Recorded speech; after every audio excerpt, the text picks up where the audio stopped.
Planejamento. Estamos falando sobre planejamento. Planejamento é uma das coisas mais importantes que a gente faz na nossa vida.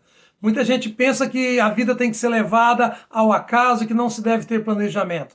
Deve-se ter planejamento. É claro que em todo planejamento tem espaço para o imponderável, mas sem um planejamento você vai se ver em situações difíceis o tempo inteiro e muitas das vezes nós ficamos a vida toda numa zona de conforto, como eu já disse em outro vídeo, que nos traz problemas, porque nós fazemos tudo na base da improvisação e todo dia tem que correr atrás de uma coisa improvisando e você perde um tempão da sua vida correndo atrás de coisas que já poderiam estar organizadas, ok? Se você pensa que pode levar a vida toda na base do improviso e não precisa planejar nada, você está perdendo um tempo precioso da sua vida. Eu sou Jorge Castilho e eu compartilho aqui histórias do esporte que servem para a nossa vida pessoal e profissional. Eu pego exemplos do esporte, desse mecanismo, desse veículo que é o esporte, que tem muitas lições para nos ensinar na nossa vida, muitas lições de vida que nós podemos aplicar e podemos melhorar muito a nossa vida aplicando as lições que nós aprendemos no esporte. O esporte é tão importante e tão determinante na qualidade de vida de uma pessoa que quem já fez esporte, quem já fez iniciação esportiva, depois disputou competições, campeonatos, ele tem uma visão de mundo um pouco diferenciada e ele consegue aplicar esses princípios na sua vida, lá na sua empresa, na sua vida pessoal, na sua família e consegue coisas maiores e consegue também lidar melhor com as circunstâncias que aparecem na vida. São pessoas que não deixam-se ser dominadas pelas circunstâncias, e sim sabem o que fazer com as circunstâncias quando elas acontecem. Muita gente é dominado pelas circunstâncias. Acontece uma circunstância ruim, ele acaba. Acontece uma circunstância boa, ele sai comemorando e pulando. Mas o grande lance é saber aproveitar todas as circunstâncias a seu favor. O importante, tem até um ditado popular que diz, não é o que a vida faz com você, é o que você faz com o que a vida faz com você. E isso é fundamental. Mas nós estamos falando de planejamento, pegando o exemplo do esporte. Eu falei no vídeo passado sobre os 4 pilares do planejamento que nós utilizamos no esporte. Dentro desses 4 pilares, nós começamos a destrinchar algumas coisas. Por exemplo, quando eu sei onde eu quero chegar, o que eu quero fazer, quando eu já analisei o que eu tenho, se com o que eu tenho é possível eu crescer para chegar lá e o que eu preciso adquirir para chegar lá onde eu planejei, aí eu começo, como eu disse, fazer o planejamento específico. O planejamento começa com o quê? Quais são as estratégias que eu vou utilizar para chegar aonde eu quero, certo?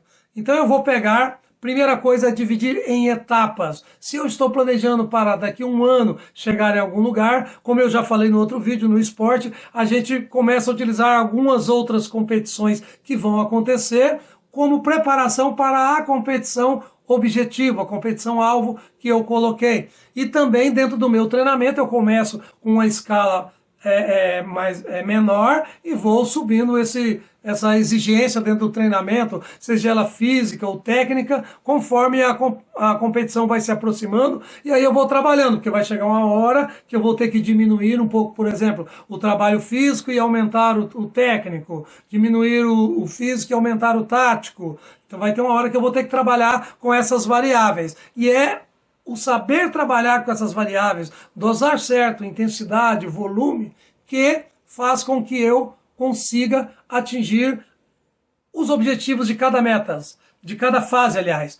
As metas de cada fase, é o correto de se dizer. As metas de cada fase. E para isso eu posso usar uma coisa que chama PDCA. PDCA é uma sigla em inglês que significa planejar, fazer, checar e fazer novamente, recomeçar, entrar em ação novamente, tá ok? Então, por exemplo, eu pego uma meta, estabeleci uma meta para um primeiro período, como eu disse, dividir em etapas, para a primeira etapa, e aí a minha meta, digamos, vou dar o exemplo do esporte, a minha meta é participar da minha primeira competição, uma competição naturalmente com um nível um pouco mais baixo, né? E essa competição eu quero que a minha equipe consiga chegar à final, pelo menos. Já que nós estamos numa fase do treinamento com muito esforço físico, a musculatura está um pouco ainda travada, essa é uma primeira competição para avaliar o trabalho que está sendo feito e como que é o comportamento, o desempenho dos atletas. Então eu quero apenas chegar à final, foi a meta que eu estabeleci.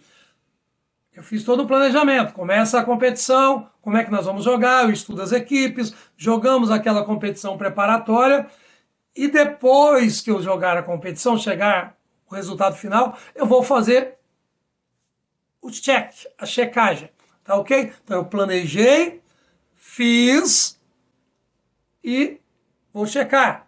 Bom, eu consegui chegar à final. Inclusive ganhamos e fomos campeões. Poxa, foi interessante. Mas para aí, eu não posso me iludir e achar que o resultado foi tão bom que o time já está quase que preparado para chegar. Não, aquela foi a primeira etapa que eu venci e eu atingi o objetivo. Então eu analiso quais são as forças. Lembra que eu falei do análise do campo de forças? Eu analiso quais as forças que me ajudaram a conquistar aquela meta e quais as forças que me atrapalharam. Porque na próxima etapa eu tenho que fortalecer aquilo que me ajudou a conquistar aquilo e eu tenho que minimizar a ação das outras forças que me impediram, porque pode ser que essas forças para a próxima etapa, elas atuem de modo tão forte que me impeçam de atingir a meta na segunda etapa. Então eu faço uma checagem de tudo que eu fiz e tudo que aconteceu e analiso e tomo uma ação, uma atitude. Como eu falei, é PDCA. O último é a ação, onde eu vou novamente, retroalimento o sistema e começo novamente para a próxima etapa, uma nova meta, e eu começo novamente aquele ciclo da próxima etapa. Não é começar e lá no começo, né? É pegar de onde você está, entendeu? Analisando tudo o que aconteceu, tomando as atitudes necessárias para as correções, para você poder chegar lá na frente. Agora veja bem, se alguém não tem planejamento, como é que ele consegue entender? Se ele não pegou essas coisas todas, escreveu numa planilha e depois foi checando item por item. Não, uma das coisas que eu achei que não foi legal nessa competição foi o horário de alimentação dos atletas. Foi muito perto do horário de competição e isso deve ter atrapalhado o rendimento, poderia ter rendido mais. Ganhamos, mas poderia ter rendido mais. A atleta tal não estava no seu nível ideal. Nós medimos lá e ela não conseguiu estar no mesmo patamar físico das outras atletas, por exemplo. Então você vai checando aquelas coisas que te atrapalharam, análise do campo de força, coisas que estavam te atrapalhando.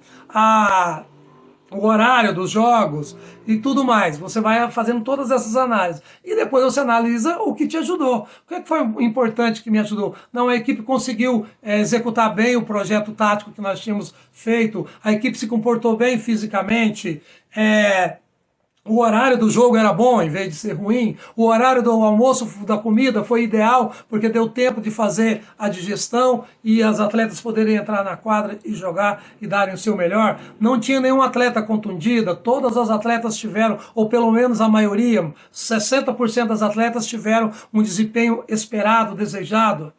Entendeu?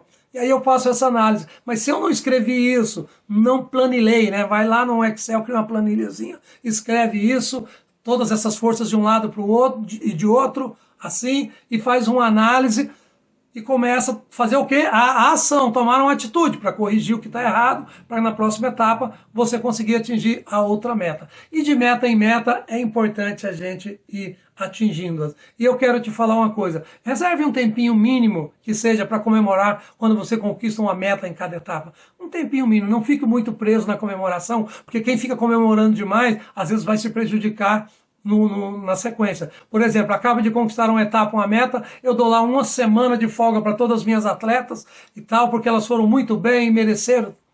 Não tem necessidade disso. Talvez um dia seria suficiente, ou talvez nenhum. Você vai analisar com seu preparador físico e vai ficar uma semana comemorando? Não. Vai comemorar só ali na hora, acabou, beleza, tal. Você conquistou uma meta na sua empresa, com a sua equipe, que você tinha estabelecido para aquela fase.